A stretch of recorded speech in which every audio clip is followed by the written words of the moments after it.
छोटे छोटे शहरों में बड़ी बड़ी बातें होती ही रहती है। तो शुरुआत करते हैं। मुस्कुराते रहो यार, जैसे मैं मुस्कुरा रही हूँ ऐसे ही हंसते रहो। हम लोग दांत का देखो, दांत कितनी सुंदर है ना, इसका ऐड करने वाले हैं। इतने अच्छी तरीके से मुस्कुरा करते हैं, इस तरीके से बिहेव नहीं करते। यू मेरी वीडियो आप अच्छे से बैठ के नहीं देखते, वीडियो क्या होती है पता ही नहीं चलता आपको, आप जंगल में रहते। आप प्रणाम, शुरुआत करते हैं। हमारी लाइफ में सिचुएशन आते हैं ना कि जब हम डिमोटिवेट हो जाते हैं। डिमोटिवेट नहीं होना, ये जिंदगी है। जिंदगी में अच्छे बुरे दिन सबके आते हैं। अच्छे दिन को जियो, बुरे दिन से लड़ो ताकि अच्छे दिन आए, फिर अच्छे दिन को अच्छे से जियो, फिर बुरे दिन से लड़ो। इतने उदास क्यों हो? पढ़ाई बोझ नहीं होती। चलो आज मैं तुम्हें समाज क्या है ऐसे समझाऊंगी, कभी नहीं भूलोगे। सोशियोलॉजी को एक बोरिंग सब्जेक्ट के रूप में नहीं, बल्कि एक इंटरेस्टिंग सब्जेक्ट के रूप में समझेंगे। जिस प्रकार डॉक्टर को शरीर के अंदर देखने के लिए एक्सरे का इस्तेमाल करना पड़ता है, ठीक उसी प्रकार मनुष्य को सामाजिक प्राणी के बनने के लिए समाज की जरूरत होती है। तो हेलो एवरीवन, मैं आकांक्षा, आपकी मेंटर, आपकी एजुकेटर और आपकी सबसे प्यारी दोस्त। तो स्वागत है आपका हमारे YouTube चैनल अड्डा 24/7 सोशियोपैथ। तो देर किस बात की, तो स्टार्ट करते हैं भाई। इतना देर में तो समझ आ गया होगा आपको कि आज का टॉपिक क्या है। अरे वही इंट्रोडक्शन ऑफ सोशियोलॉजी। तो आज हम जानेंगे कि आखिर सोशियोलॉजी क्या है, उसके यूजेज क्या है, उसकी इंपॉर्टेंस क्या है, आखिर क्यों जरूरत है मुझे समाजशास्त्र की। आप ही बताओ क्यों जरूरत है समाजशास्त्र की? क्यों समाज के बिना काम नहीं चलता क्या? तो नहीं, काम नहीं चलता, समाजशास्त्र पढ़ने की जरूरत है। ठीक है, चलिए शुरुआत करते हैं। एक बेहतरीन टॉपिक है, एकदम मस्त रगड़ के पढ़ेंगे। ठीक है, टेंशन लेने की नहीं है, आप है ना। तो शुरुआत करते हैं, आखिर समाजशास्त्र क्या है पहले थोड़ा सा समझ लेते हैं। पता नहीं क्या हो गया है इसमें, चलो ठीक हो गया। सॉरी गाइस, थोड़ी खांसी है, कोई बात नहीं, होती ही रहती है। छोटे छोटे शहरों में बड़ी बड़ी बातें होती ही रहती है। तो शुरुआत करते हैं, ज़्यादा टाइम नहीं लूँगी आपका, तो शुरुआत करते हैं। तो समाजशास्त्र जो है हमारे समाज को समझने का काम करता है, समाज में रहने वाले व्यक्तियों का व्यवहार को समझने का काम करता है। आखिर वो कैसे बिहेव करते हैं, वो अच्छा बिहेव कर रहे हैं या नहीं कर रहे हैं। सामाजिक संबंधों का अध्ययन करता है, सामाजिक समूहों का अध्ययन करता है। तभी तो हम समाजशास्त्र के अंतर्गत पढ़ते हैं, तभी तो हम समझ पाएंगे कि हाँ ये सामाजिक आदमी है या नहीं है। आप ये समझो कि एक आदमी जंगल में पैदा हुआ, एक आदमी समाज में पैदा हुआ, दोनों में अंतर कैसे लगता है ये बता दो पहले मुझे। तो देखो, जो जंगल में पैदा होता है वो अगर समाज से नहीं जुड़ा हुआ होता है तो वो ना जंगली जानवरों की तरह बिहेव करता है। उसका खाना पीना रहन सहन ना थोड़ा अलग सा होता है। लेकिन जो समाज में रहता है उसका रहन सहन, रहने का तरीका, खाने का तरीका, और स्कूल जाता है, वो पढ़ता है, वो अपने लाइफ में बहुत कुछ करता है, तो उसका एक तरीका अलग हो जाता है। तभी तो हम कहते हैं कि मनुष्य एक सामाजिक प्राणी है। और ये किसने कहा था? ये अरिस्टोटल ने कहा था, मीन्स अरस्तु ने कहा था कि जो मनुष्य है एक सामाजिक प्राणी है। मनुष्य बिना समाज के रह ही नहीं सकता है। आप रह सकते हो अगर मानो, इमेजिन करो, अगर ये सोसाइटी ना होती तो क्या आप इस तरीके से बिहेव करते? बिल्कुल नहीं करते, इस तरीके से बिहेव नहीं करते। मेरी वीडियो आप अच्छे से बैठ के नहीं देखते, वीडियो क्या होती है पता ही नहीं चलता आपको। आप जंगल में रहते, आपको ये सब चीजें पता ही नहीं होती, तो आप कैसे देखते? तो चलो आगे समझते हैं और अच्छे तरीके से।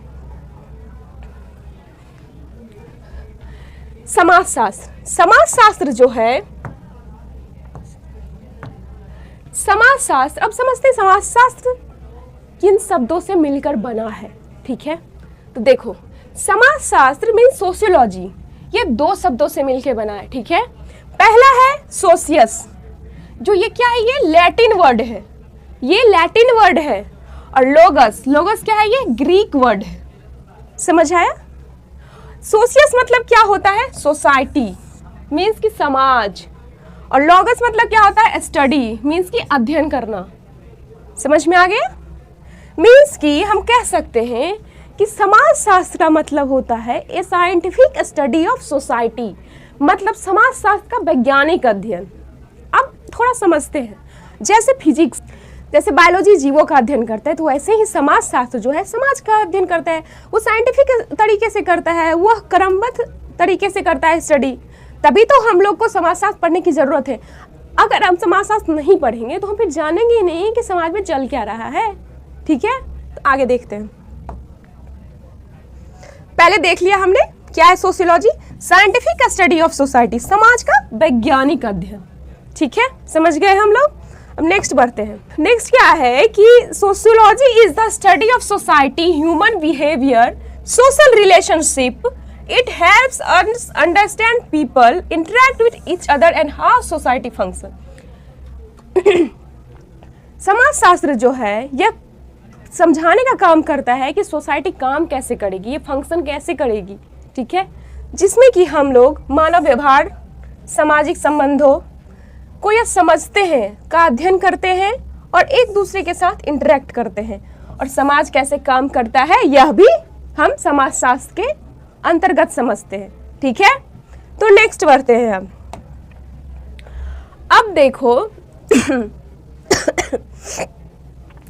अब देखो कि बहुत सारे समाजशास्त्री हुए हैं जिन्होंने भी अपनी अपनी लैंग्वेज में अपने अपने तरीके से इन्होंने भी डेफिनेशंस दिए हैं, और ये इंपॉर्टेंट होते हैं. ठीक है, छोटी छोटी ही हैं इनकी डेफिनेशन, लेकिन ये एग्ज़ाम में अगर आप लिखोगे तो अच्छा माना जाएगा और अच्छे मार्क्स मिलेंगे आपको, और ये ज़रूरी भी है, इम्पॉर्टेंट भी है समझना. तो समझते हैं. सबसे पहले समझते हैं अगस्त कॉम्टे का. अगस्त कॉम्टे क्या कहते हैं कि समाजशास्त्र समाज का विज्ञान है. ऑब्वियस सी बात है, जैसे बायोलॉजी जीवों का विज्ञान है वैसे ही समाजशास्त्र समाज का विज्ञान है. इसमें कोई हार्ड एंड फास्ट रूल तो लग नहीं रहा, ये तो सिंपल सी है, समझ में आ गई, आपको भी समझ में आ गई होगी. तो नेक्स्ट देखते हैं. नेक्स्ट है इमाइल डर्कहाइम. ये कहते हैं कि समाजशास्त्र सामाजिक तथ्यों का अध्ययन है. इमाइल डर्कहाइम क्या कहते हैं कि समाजशास्त्र सामाजिक तथ्यों का अध्ययन है. तथ्य मतलब क्या? तथ्य मतलब मूल्य, रीति रिवाज, परंपराएं, ये सब क्या हुआ? ये सोशल फैक्ट, ये सामाजिक तथ्य हुआ. इसका अध्ययन कौन करता है? ये समाजशास्त्र करता है. ठीक है, समझ आ गई होगी. ऑल राइट, नेक्स्ट बढ़ते हैं. चलो नेक्स्ट क्या है? मैक्स वेबर है. मैक्स वेबर क्या कहते हैं कि समाजशास्त्र सामाजिक क्रियाओं का अध्ययन है. सामाजिक क्रिया मतलब क्या? सामाजिक क्रिया मतलब क्या होता है? एक्शन. मैं आपसे क्वेश्चन पूछ रही हूँ, क्या ये सामाजिक एक्शन है? अगर हम किसी को डांट रहे हैं, इसमें भी क्या है? एक्शन हो रहा है. तो ये सामाजिक क्रियाओं का अध्ययन है. हमारे समाज में जो भी एक्शन चल रही है, इसी का अध्ययन जो है ये सामाजिक अध्ययन है, और ये समाजशास्त्र करता है. ठीक है, तो ये क्या कहते हैं? समाजशास्त्र सामाजिक क्रियाओं का अध्ययन है. समझ में आ गया? चलो नेक्स्ट बढ़ते हैं. नेक्स्ट है अरिस्टोटल. मैंने स्टार्टिंग में ही बताया था, अरिस्टोटल जिनको कहते हैं. ये कहते हैं man is a social animal. मनुष्य एक सामाजिक प्राणी है. सही बात तो है. मैं क्या हूँ? एक सामाजिक प्राणी हूँ. जब पैदा हुई थी तो सामाजिक नहीं थी, लेकिन समाज में रहते रहते मैं भी एक सामाजिक प्राणी बन गई. तो समझ में आ गया ये कि मनुष्य जो है सामाजिक प्राणी है. ठीक है, और इसका मतलब है कि इंसान समाज में रहकर ही विकसित होता है.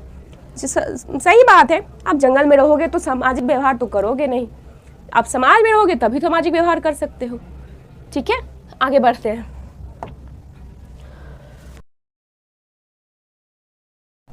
अब देखते हैं ओरिजिन ऑफ सोशियोलॉजी. ठीक है, थोड़ा सा देख लेते हैं कि ये किसने दिया, इसके पिता कौन है, समाजशास्त्र के पिता. तो देख लेते हैं. Sociology was first developed as a discipline by August Comte, who is known as the father of sociology. जैसे समाजशास्त्र की शुरुआत अगस्त कॉम्टे ने की, समाजशास्त्र का जनक कहा जाता है.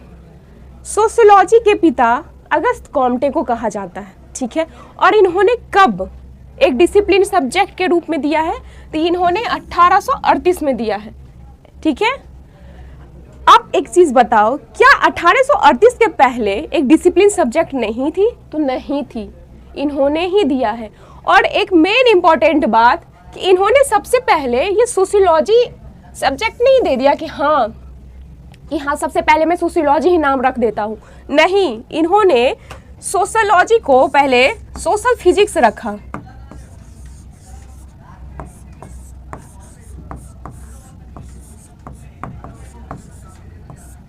पहले इन्होंने सोशल फिजिक्स नाम दिया. ठीक है, कि सामाजिक भौतिकी पहले नाम दिया इन्होंने समाजशास्त्र का, लेकिन बाद में जो है इन्होंने चेंज करके सोशियोलॉजी शब्द का प्रयोग किया. ये कब किया? 1938 ईस्वी में। ठीक है, अब थोड़ा सा अगस्त कॉम्टे के बारे में जान लेते हैं। ठीक है, अब देखो, महान हमारे पिता, समाजशास्त्र के पिता, तो हमारे पिता ही कहलाएंगे क्योंकि हमारा सब्जेक्ट समाजशास्त्र है। तो मिलते हैं, प्रणाम, शुरुआत करते हैं। तो अगस्त कॉम्टे का बॉर्न 19 जनवरी 1798 में हुई। ठीक है, कहाँ हुई है? मॉन्टेपेलियर, फ्रांस में हुई।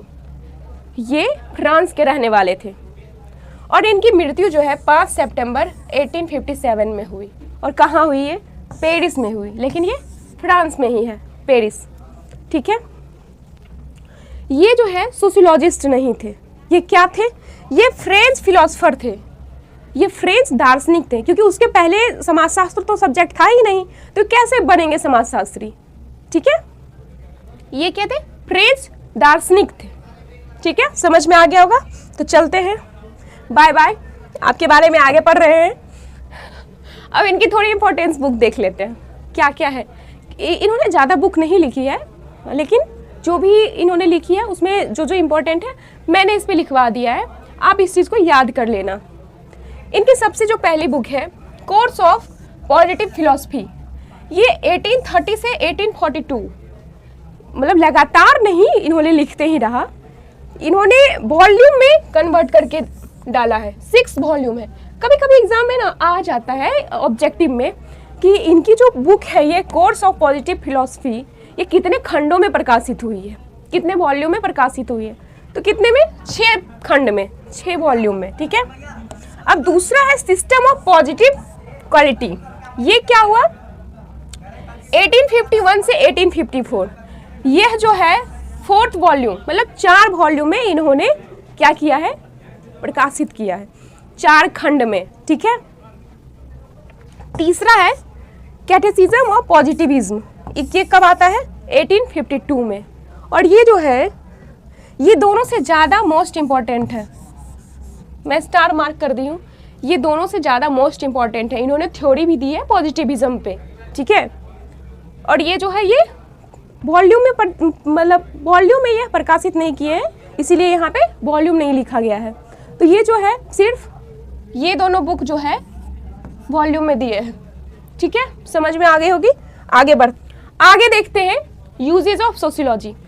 मैंने अगस्त कॉम्टे का थोड़ा सा बायोग्राफी बस दिया है, इसमें मैं डिटेल्स वीडियो बनाऊंगी जिसमें उनका जो जो कंट्रीब्यूशन है हमारे सोशियोलॉजी में, क्या क्या थ्योरी उन्होंने दिए हैं, वो सब मैं बताऊंगी अलग वीडियो में। क्योंकि मैं इसमें बताऊंगी तो थोड़ी लंबी वीडियो बन जाती, जो कि आप बैठ के उतना पेशेंस के साथ नहीं देख पाते।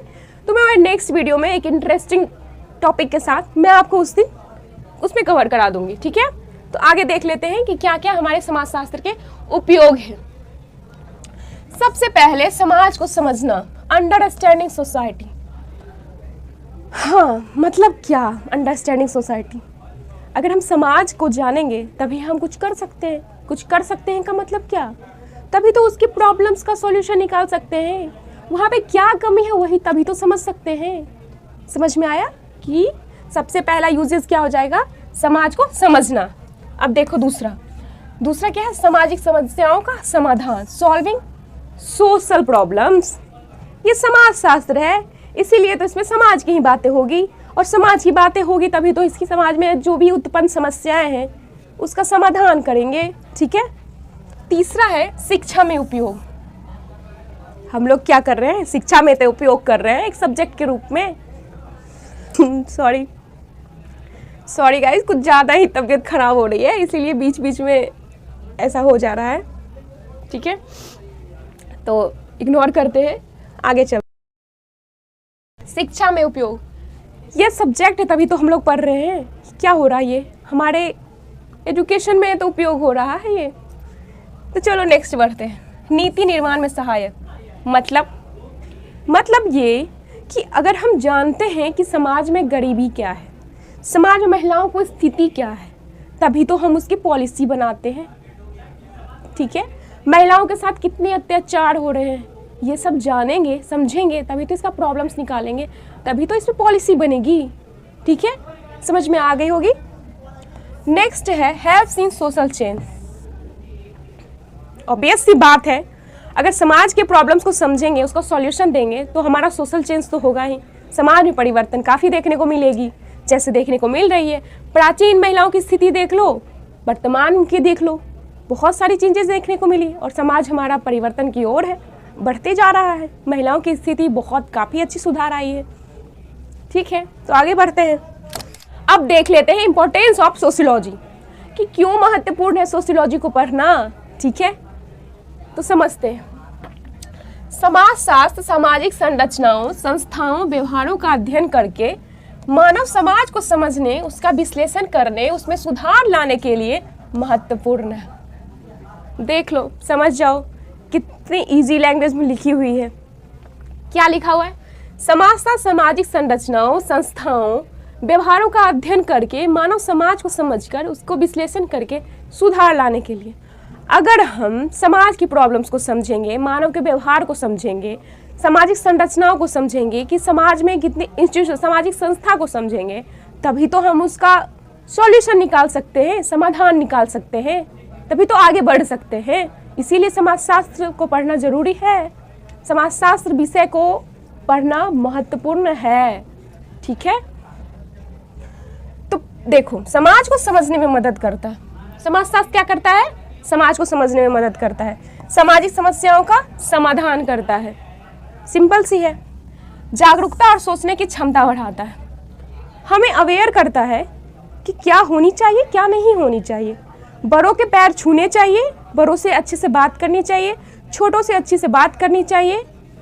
ये सब क्या सिखाता है? समाजशास्त्र सिखाता है। समाज में रहते हैं वही चीज़ें तो सिखाती है। मानव समाज को समृद्ध और स्थिर बनाता है। Make human society better and stable. अगर समाज में रहने वाले मनुष्य एक बेहतर और एक अच्छा काम करेंगे, तभी तो समाज समृद्धि एक आगे बढ़ेगा। ठीक है, तभी तो एक आगे बढ़ेगा, कौशल विकास होगा। और ये जो बेटर एंड स्टेबल सोसाइटी बनेगी, ये कैसे बनेगी? मनुष्य के द्वारा, मानव के द्वारा। हम लोग अवेयर होंगे, हम लोग पढ़ेंगे, हम लोग आगे बढ़ेंगे, हम लोग प्रॉब्लम्स देखेंगे, उसका सॉल्यूशन ढूंढेंगे, तभी तो एक सोसाइटी आगे बढ़ेगी।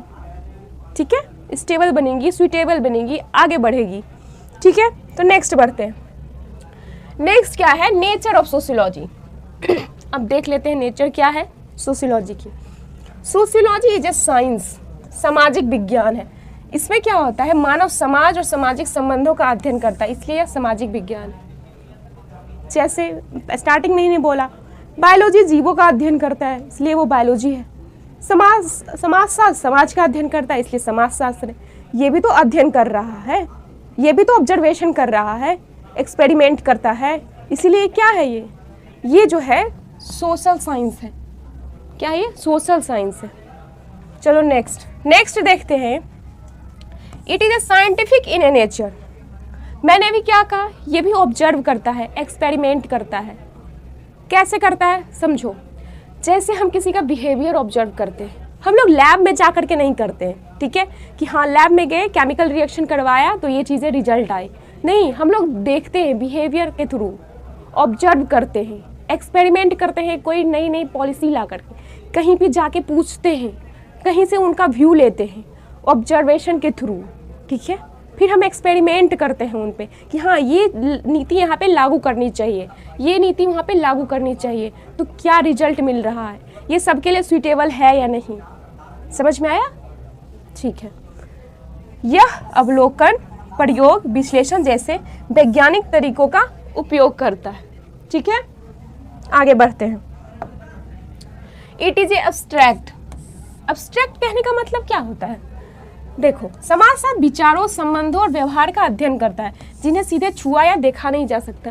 अभी मैंने कहा कि जैसे केमिस्ट्री में होता क्या है कि हम लोग लैब में जाते हैं, केमिकल रिएक्शन करवाते हैं, लेकिन समाजशास्त्र में जो है रिएक्शन नहीं होती है। ठीक है, यहाँ पे हम लोग बिहेवियर ऑब्जर्व करते हैं, जिसे छुआ या देखा जा सकता है। मैंने गलत बोल दिया, ओह सॉरी।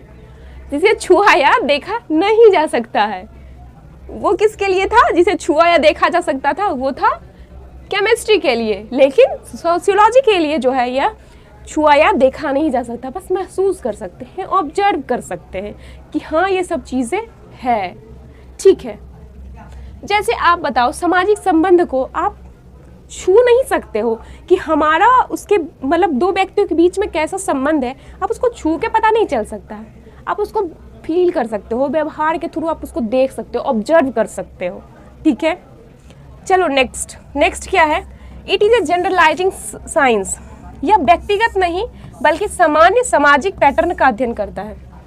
जैसे यह समाजशास्त्र जो है किसी पर्टिकुलर एक व्यक्ति पे नहीं, एक समाज पे नहीं, एक सोसाइटी पे नहीं, एक पर्टिकुलर सोसाइटी पे नहीं, एक पर्टिकुलर कम्युनिटी पे नहीं, यह सबके लिए अप्लीकेबल होना चाहिए, ये सब पे लागू होता है। ठीक है, जैसे कि मानो कोई पॉलिसी लाई मैंने, जैसे दहेज प्रथा की आई है पॉलिसी, बाल विवाह के खिलाफ पॉलिसी आई है, किसी एक व्यक्ति के लिए नहीं आई थी ये। ठीक है, किसी एक व्यक्ति के लिए नहीं कि हाँ उसका बाल विवाह हो रहा है, किसी एक बच्चे के लिए पर्टिकुलर उसके लिए नहीं आई थी, ये सारे के लिए थी, सभी के लिए। तो इसीलिए कह रहा है यह व्यक्तिगत नहीं बल्कि सामान्य सामाजिक पैटर्न, मतलब जितने भी समाज में रह रहे हैं उनके लिए, सबके लिए, सब पे लागू होना चाहिए। ठीक है, उसका यह अध्ययन करता है, मतलब यह व्यक्तिगत नहीं बल्कि सामाजिक, समाजशास्त्र है तो सामाजिक, ऑब्वियस सी बात है।